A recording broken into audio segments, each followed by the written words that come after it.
In today's episode, we're going to talk about something that's been bugging me for days. It's the increasing gap between revenue and jobs. As you may already know, some of the biggest companies in the entire world in the past week have let go of thousands of employees whilst reporting on record profits. I felt the need to have a bit of a nosy and a ChatGPT search and see what social media is saying, because something doesn't add up.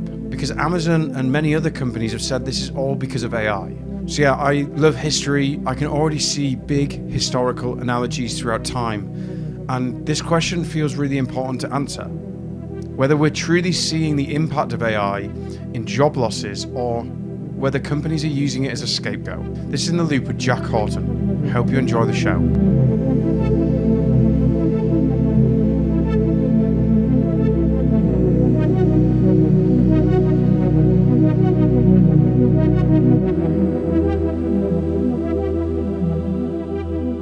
Now, if we start with the main contradiction. So last week on the 20th of October, Amazon announced 14,000 layoffs across the company. And the head of people experience and technology at Amazon said, basically, we're at this new era of AI transformation, and we think we have to reorganize to be more efficient and effective. For me, that's quite a clear message. AI means fewer people. However, 2 days later, the CEO, Andy Jassy, had then said that it's not to do with AI and that it's not financially driven. And actually, it's just a culture change they're looking for. So you may be wondering, which one's the truth? Is it AI? Is it not AI? What's going on here? And that's the contradiction that a lot of people on Twitter and a lot of people online drew attention to. Now, here's where it gets quite interesting, because a very quick GPT search finds that over the space of a few months, there's been a number of those contradictions from Amazon. So this is what the CEO also said in a memo just a few months ago. He said, as we roll out more generative AI and agents, it should change the way our work is done. We need fewer people doing some of the jobs that are being done today and more people doing other types of jobs. It's hard to know exactly where this nets out over time, but in the next few years, we expect that we will reduce our overall headcount. So, again, June memo says we're going to cut people, basically.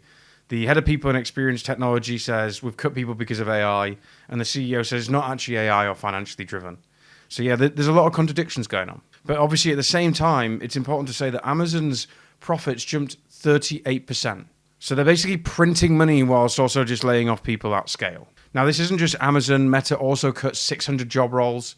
Applied Materials cut 1,400 job roles. And they all put it down to automation and digitalization. So yeah, there's a bunch of research I want to tell you about that I found over the weekend that's really interesting. But before we actually jump into that, I think it's really important to understand why this matters and why I'm so interested in it.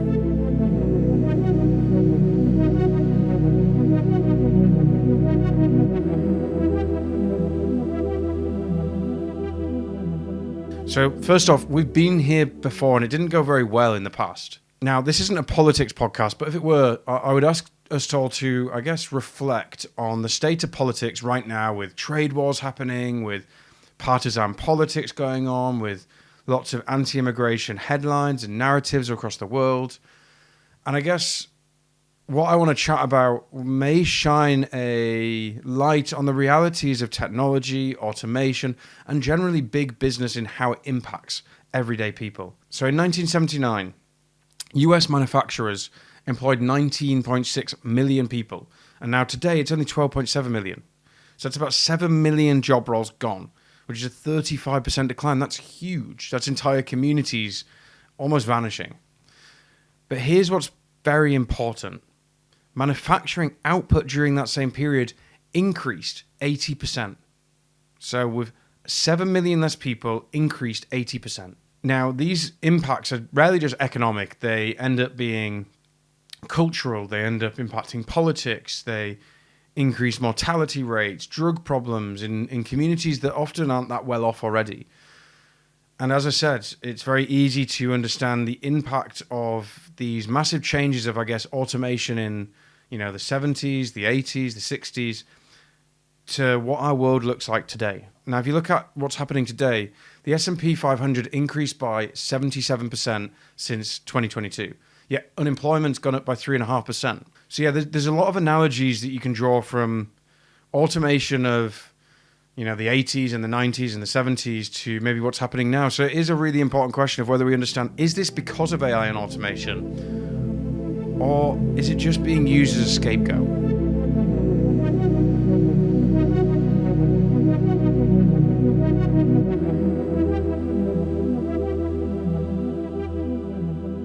I think it's the latter, and I'll explain why. Now, through a lot of research this weekend, there are typically 4 good questions we can ask ourselves when trying to answer that question. Now, question 1 is, are these companies losing competitive ground? So are they losing to their big competitors? So let's take AWS as a good example. So Microsoft Azure, so the equivalent of Microsoft's main product that competes with AWS, is growing at 31% every year. And 12% of that growth comes from just their AI services. Whereas AWS, so Amazon's AWS, is growing at 17% every year.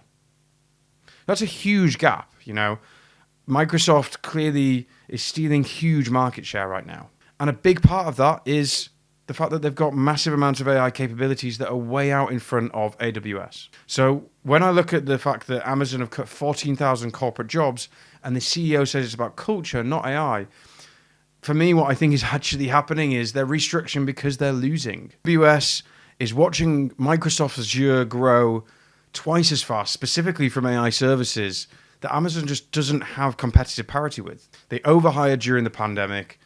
Amazon more than doubled its corporate staff during 2019 to 2022, and now they need to improve margins whilst trying to catch up with Microsoft's AI capabilities. And I think saying that you're reorganizing in an AI era sounds a lot more strategic and exciting than we're getting battered by Microsoft because we overhired, and so we're going to try and fix all of these problems at once. Now, both statements can be true. AI can enable them to operate with fewer layers and fewer team members. That restructuring probably will help with some of the competitive pressure, but the primary driver isn't AI, it's the fact that they're losing. You could call this forward-looking theater that basically hides present pressures. Because it's not lying exactly, it's choosing which truth to emphasize more to everybody that's listening. And so another question we should always ask ourselves when these big companies are making these big claims is, what's their revenue per employee? So this is where you can kind of see real productivity from them trying to spin PR. So NVIDIA has a revenue per employee of 3.6 million. Yes, you heard that number right. It's a crazy number, which is up 76% in just a year. Apple has 2.38 million per employee. Meta has 2.19 million per employee. So these companies are generating ridiculous output, economic output per person. Whereas Amazon has $410,000 revenue per employee. Now, yes, they have a massive warehouse operation that will probably pull a lot of those numbers down, but that gap tells us something quite important, that the companies with the highest revenue per employee is often where AI productivity gains are more real. And I mean, we're seeing this firsthand building mindset. It is insane what happens when you build an entire process and systems around AI, around accelerating the key things you should be accelerating, and having a process that has really good human checks in it. We are going faster than we've ever been able to go before. And I mean, we're kind of like this AI, particularly Claude at the moment, it is a drug. It literally cannot take our money fast enough because we use it so much across the business. So yeah, if you're seeing companies with flat or declining revenue per employee, and they're then citing AI transformation as the reason for layoffs, well, it's time to start asking serious questions. Then if we go to question number 3 is, what are they actually cutting? So Meta cut 600 AI roles, and you really think about it, especially what they did in the news recently. Why would you cut so many researchers or people if they're driving huge amount of return on investment? And I think the probable reason is that you have organizational bloat and you're tidying it up. Because if you were doing really, really well in that business unit, you'd be scaling the number of team members you have, not cutting them. Because if you're cutting team members that are apparently key to your transformation, then, well, something doesn't add up. And if you contrast that with a company that's doing really, really well, which is Microsoft, they're not cutting AI teams, they're scaling them aggressively. And I keep saying this over and over and over again. As companies start winning with their big bets in AI, they're going to hire more people for more of those big bets, not less. So yes, there will be some job cuts in some areas, but it'll go through the roof in others. And finally, question 4. it's really interesting if you then look at the statistics on rehiring. So this one really shocked me, to be honest, when I saw it.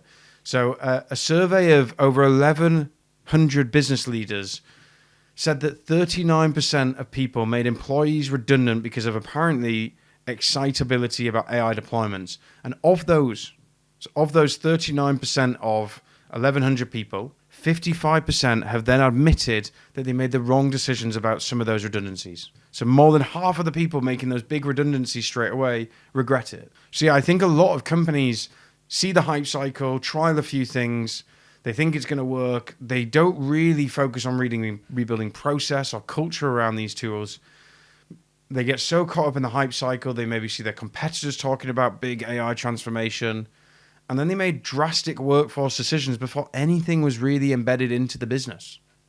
You saw this with Klarna. They got rid of 700 customer support staff and then had to reverse the decision. So yeah, what worries me about all these big pieces of data, research, these questions, is that it's showing that people are making big workforce decisions with very little information or experience and basing it too much on hype. And I think the gap between rhetoric and reality is just growing wider and wider and wider.